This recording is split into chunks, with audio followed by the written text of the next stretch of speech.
muraho neza abankurikira. Uyu munsi nagarutse noneho ngarutse ku izina ryiza uyu munsi ngiye kubabwira muri fombore. Abankurikira mutangiye mwandike muri commentaire mumbwire izina ngiye kubabwira. Nta rindi zina ngiye kuvuga uyu munsi, ni izina Ketia. Ketia ubundi iri zina Ketia hari abantu bakunda kugita usanga ari abakobwa bafite uburanga, ariko Ketia ikintu risobanura ubundi rivuga iri zina Ketia nindi babwe murasanga ari ingenzi cyane, hari umuntu wagiye kuryuzuza kandi atari byo. Zina Ketia rivuga umuntu w'ingenzi w'agaciro.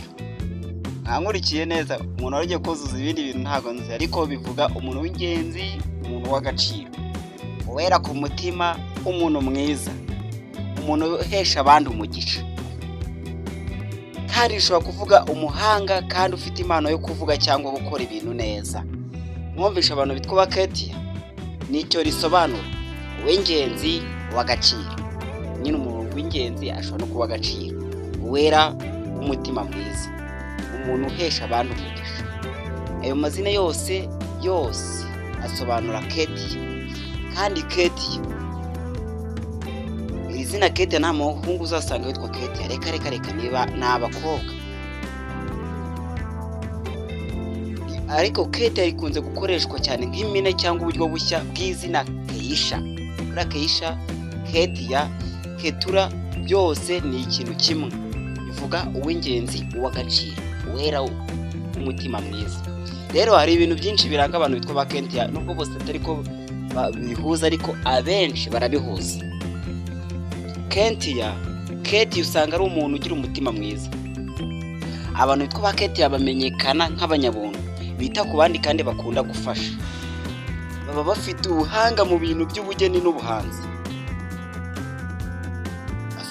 Barangwa n'ubushobozi bwo kureba ibintu mu buryo bwihariye. Bashobora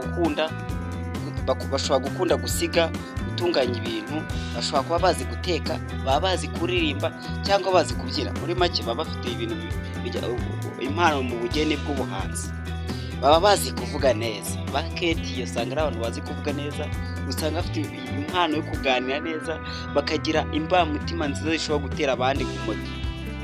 Nakubwira ngo amarangamutima nyine abantu bakaba barira bitewe n'uko bafite uburyo bavugamo neza. Bagira intego kandi baraharanira bakanaharanira kwigeraho. Ni abantu badacika intege byoroshye, iyo bihaye gahunda barayirangiza. Bagira isuku n'imyitwarire isobanutse. Abenshi baba bakunda ibintu bimeze neza, bateguye kandi bafite umuco wo kwitonda. Bakunda amahoro. Abantu bitwa ba Ketia baba batishimira amakimbirane, bakunda gushaka uburyo bwo gutuma ibintu biba amahoro hagati y'abantu.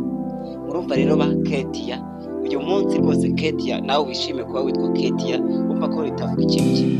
Tuzarana n'amazina asobanura ibintu byo kandi abantu benshi bakunda kwita abana babo, ariko Ketia rwose abashishikariza kujya mugita abana babo. Ukomeze kugira umunsi mwiza.